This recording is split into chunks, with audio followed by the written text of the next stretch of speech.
$1 untuk memerintah mereka semua. Pada zaman pra-modern, manusia telah bereksperimen tidak hanya dengan sistem politik yang beragam, tetapi juga dengan berbagai model ekonomi yang membingungkan.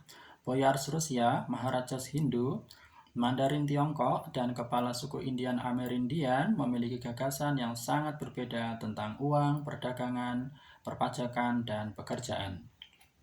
Saat ini, sebaliknya, hampir semua orang percaya pada variasi yang sedikit berbeda pada tema kapitalis yang sama, dan kita semua adalah roda penggerak dalam satu lini produksi global. Baik Anda tinggal di Kongo atau Mongolia, di Selandia Baru atau Bolivia, rutinitas harian dan kekayaan ekonomi Anda bergantung pada teori ekonomi yang sama, perusahaan dan bank yang sama, dan arus modal yang sama. Jika Menteri Keuangan Israel dan Iran bertemu untuk makan siang, mereka akan memiliki bahasa ekonomi umum dan dapat dengan mudah memahami dan bersimpati dengan kesengsaraan satu sama lain. Ketika negara Islam menaklukkan sebagian besar Suriah dan Irak, itu membunuh puluhan ribu orang, menghancurkan situs arkeologi, menumbangkan patung-patung, dan secara sistematis menghancurkan simbol-simbol rezim sebelumnya dan pengaruh budaya Barat. Tetapi ketika para pejuangnya memasuki bank-bank lokal dan menemukan ada tumpukan dolar Amerika yang ditutup dengan wajah para presiden Amerika dan dengan slogan-slogan dalam bahasa Inggris yang memuji cita-cita politik dan agama Amerika, mereka tidak membakar simbol-simbol imperialisme Amerika ini. Karena uang dolar secara universal dihormati di semua perbedaan politik dan agama. Meskipun tidak memiliki nilai intrinsik, Anda tidak dapat memakan atau meminum uang dolar. Kepercayaan pada dolar dan pada kebijaksanaan Federal Reserve begitu kuat sehingga itu dibagikan bahkan oleh fundamentalis Islam, penguasa obatan Meksiko, dan tiran Korea Utara. Namun, homogenitas kemanusiaan kontemporer paling jelas ketika datang ke pandangan kita tentang dunia alam dan tubuh manusia. Jika Anda jatuh sakit 1000 tahun yang lalu, itu sangat berarti di mana Anda tinggal. Di Eropa, pendeta residen mungkin akan memberitahu Anda bahwa Anda telah membuat Tuhan marah, dan bahwa untuk mendapatkan kembali kesehatan Anda harus menyumbangkan sesuatu kepada gereja, berziarah ke tempat suci, dan berdoa dengan sungguh-sungguh untuk pengampunan Tuhan. Atau penyihir desa mungkin menjelaskan bahwa setan telah merasuki Anda, dan bahwa ia bisa mengusir setan keluar menggunakan lagu, tarian, dan darah dari ayam hitam. Di Timur Tengah, para dokter yang membesarkan tradisi klasik mungkin menjelaskan bahwa 4 cairan tubuh Anda tidak seimbang dan Anda harus menyelaraskan dengan diet yang tepat dan ramuan yang berbau busuk. Di India, ahli Ayurvedik akan menawarkan teori mereka sendiri mengenai keseimbangan antara 3 elemen tubuh yang dikenal sebagai dosas, dan merekomendasikan perawatan herbal, pijat, dan postur yoga. Tabib Cina, dukun Siberia, dokter penyihir Afrika, terapis Amerindian, setiap imperium, kerajaan, dan suku memiliki tradisi dan ahli masing-masing yang masing-masing memiliki pandangan yang berbeda tentang tubuh manusia dan sifat penyakit, dan masing-masing menawarkan keragaman ritual, ramuan, dan obat mereka sendiri. Beberapa dari mereka bekerja dengan sangat baik, sementara yang lain sedikit mirip hukuman mati. Satu-satunya hal yang menyatukan praktek-praktek medis Eropa, Cina, Afrika, dan Amerika adalah bahwa di mana-mana paling tidak sepertiga anak meninggal sebelum mencapai usia dewasa, dan harapan hidup rata-rata jauh di bawah 50. Hari ini, jika Anda kebetulan sakit, itu membuat perbedaan jauh di tempat tinggal Anda. Di Toronto, Tokyo, Teheran, atau Tel Aviv, Anda akan dibawa ke rumah sakit yang tampak serupa, di mana Anda akan bertemu dokter dengan jas putih yang belajar teori ilmiah yang sama di perguruan tinggi kedokteran yang sama. Mereka akan mengikuti protokol yang identik dan menggunakan tes serupa untuk mencapai diagnosis yang sangat mirip. Mereka kemudian akan membagikan obat-obatan yang sama, yang diproduksi oleh perusahaan obat internasional yang sama. Masih ada beberapa perbedaan budaya kecil, tetapi dokter Kanada, Jepang, Iran, dan Israel memiliki pandangan yang sama tentang tubuh manusia dan penyakit manusia. Setelah negara Islam merebut Raqqa dan Mosul, mereka tidak meruntuhkan rumah sakit setempat. Sebaliknya, mereka meluncurkan seruan kepada dokter dan perawat Muslim di seluruh dunia untuk menjadi sukarelawan untuk melayani mereka di sana. Agaknya bahkan para dokter dan perawat Islamis percaya bahwa tubuh terbuat dari sel dan bahwa penyakit disebabkan oleh patogen dan bahwa antibiotik membunuh bakteri.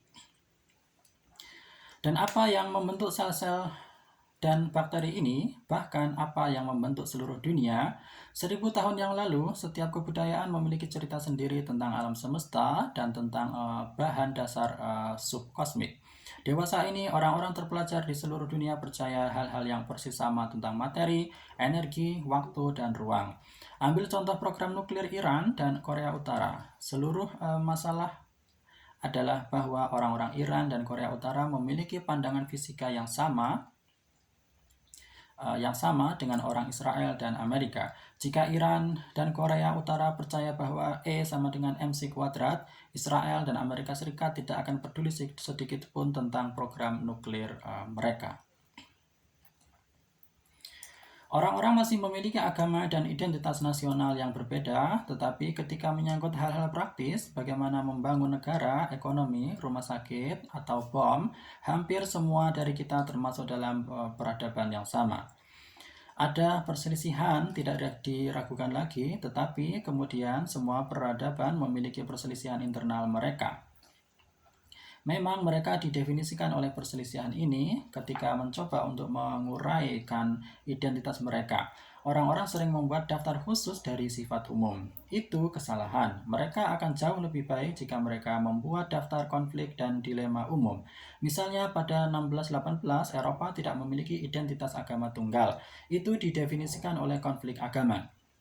Untuk menjadi orang Eropa pada 1618 dimaksudkan untuk terobsesi tentang peradaban doktrinal kecil antara Katolik dan Protestan atau antara Calvinis dan Lutheran dan bersedia membunuh dan dibunuh karena perbedaan-perbedaan ini. Jika seorang manusia pada 1618 tidak peduli dengan konflik ini, orang itu mungkin orang Turki atau Hindu, tetapi jelas bukan orang Eropa. Demikian pula pada tahun 1940, Inggris dan Jerman memiliki nilai politik yang sangat berbeda, namun keduanya merupakan bagian dari peradaban Eropa. Hitler bukan lebih Eropa daripada Churchill.